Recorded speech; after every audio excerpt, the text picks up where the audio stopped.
દિલ્હીના જંતર મંતર ખાતે જશપાલસિંહની આગેવાનીમાં પાદરા કોંગ્રેસનું વિરોધ પ્રદર્શન।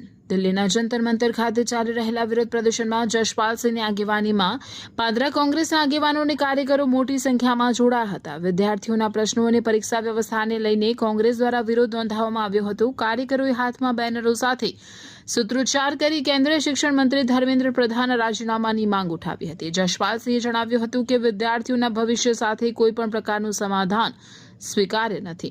પરીક્ષાઓમાં થયેલી ગેરરીતિઓની નિષ્પક્ષ તપાસ કરવામાં આવે, જવાબદારો સામે કડક કાર્યવાહી કરવામાં આવે અને વિદ્યાર્થીઓને ન્યાય મળે તેવી માંગ સાથે આ વિરોધ પ્રદર્શન યોજાયું હતું।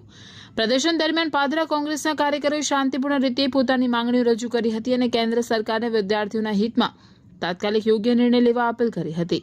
જંતર મંતર ખાતે છેલ્લા ઘણા દિવસોથી ચાલી રહેલા આંદોલનમાં દેશના વિવિધ રાજ્યોમાંથી કોંગ્રેસના આગેવાનો અને કાર્યકરો જોડાઈ રહ્યા છે, જેમાં પાદરા કોંગ્રેસે પણ જશપાલસિંહની આગેવાનીમાં સક્રિય હાજરી નોંધાવી હતી। જે પ્રકારે 82થી વધારે વખત છેલ્લા 10-12 વર્ષમાં પેપર ફૂટવાની ઘટનાઓ સામે આવી, એટલે સમગ્ર દેશે જે રોતો શાંતિપૂર્ણ રીતે ત્યાં બેઠીને ઉપવાસ કરી રહ્યા હતા। દિલ્હી જંતર મંતર ખાતે વિદ્યાર્થીઓ, બાળકો, એ તમામ લોકો ત્યાં બેઠા હતા, પરંતુ જે રીતે ઉપવાસ આંદોલનને તોડવા માટે ત્યાં બેઠેલા લોકોને ત્યાંથી લઈ લેવામાં આવ્યા, સાથે સંસદ તરફ જે કૂચ કરતા વિદ્યાર્થીઓ હતા એમની સાથે સંવાદ કરવાની જગ્યાએ જે બર્બરતાપૂર્વક લાઠીચાર્જ કરવામાં આવ્યો। સમગ્ર દેશે આ બધી જ ઘટનાક્રમ જોયો છે।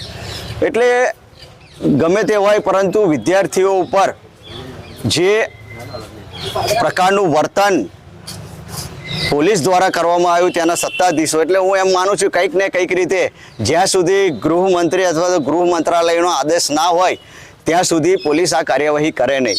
એટલે ખાસ કરીને આજે ધર્મેન્દ્ર પ્રધાનનું રાજીનામું સાથે ગૃહમંત્રીનું રાજીનામું પણ જે રીતના દ્રશ્યો સામે આવ્યા છે સમગ્ર દેશે જોયું છે, જેથી કરીને રાજીનામાની માંગ સાથે આજે અહીંયા વિરોધ પ્રદર્શનનો કાર્યક્રમ કરવામાં આવ્યો।